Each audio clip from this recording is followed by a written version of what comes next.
suis Fabien Chevrier, je suis peintre, je suis né en 72. Depuis 72, j'ai pas arrêté de griffonner, de dessiner, de faire des choses comme ça. Plus jeune, je suis passé par l'école des beaux-arts, mais bon, je suis pas resté bien longtemps parce que j'ai une pratique qui est plutôt autodidacte. Donc je me retrouve ici, là, en pleine campagne, dans un petit village de Normandie. Alors c'est ce que je voulais depuis bien longtemps, être au calme, dans la nature. Mon travail est axé aussi sur le regard porté sur le monde qui nous environne, sur la nature. Depuis toujours, je peins avec ce que je trouve, donc je peux travailler sur du papier, sur les formats m'importe peu, et avec les moyens du bord. C'est-à-dire que pour dessiner, j'utilise le bic, et puis après, bon, à l'occasion, je peux travailler la gravure à la pointe sèche, enfin plein de choses qui sont plus académiques, on va dire. Mais j'ai pas reçu un enseignement académique, ou alors quand je l'ai reçu, je l'ai pas gardé en moi, je l'ai pas cultivé.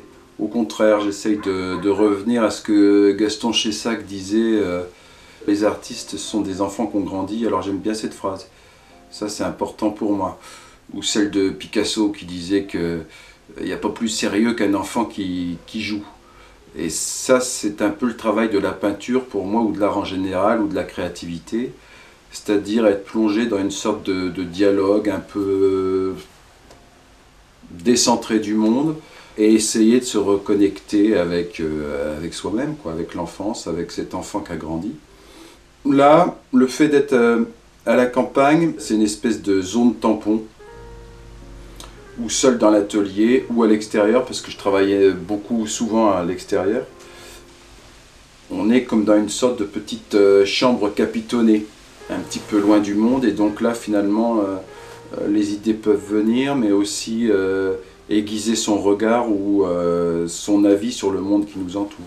Je me pose souvent cette question, je me dis à quoi ça sert de peindre des paysages par exemple. Alors pendant longtemps, je ne me suis pas autorisé à ça, parce que je me disais, oui maintenant il y a l'appareil photo, on peut faire des photos du paysage, tout ça.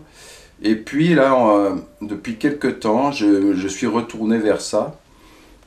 Finalement, être un peu aussi à l'écoute du vent, de la nature, peut-être aussi c'est le moyen aussi de penser le temps qui passe. Il y a presque un peu l'idée du chamanisme là-dedans, finalement.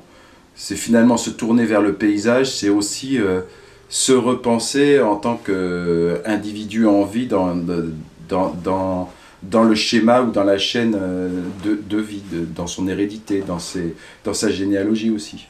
Là, en peignant aussi en nature, souvent en plein air, dans l'atelier, mais aussi en plein air,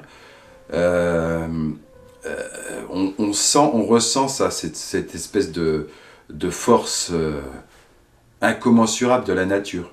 Je pense que la toile, l'image, la figure peinte, elle a une force presque magique. De la même manière qu'on voit ça dans les grottes de Lascaux, il y a certainement là le rapport à la nature, à l'animal, qui est peint, a aussi une charge magique ou chamanique. Faire du paysage aujourd'hui, j'ai un peu la vanité de penser que ça peut parler à pas mal de personnes finalement.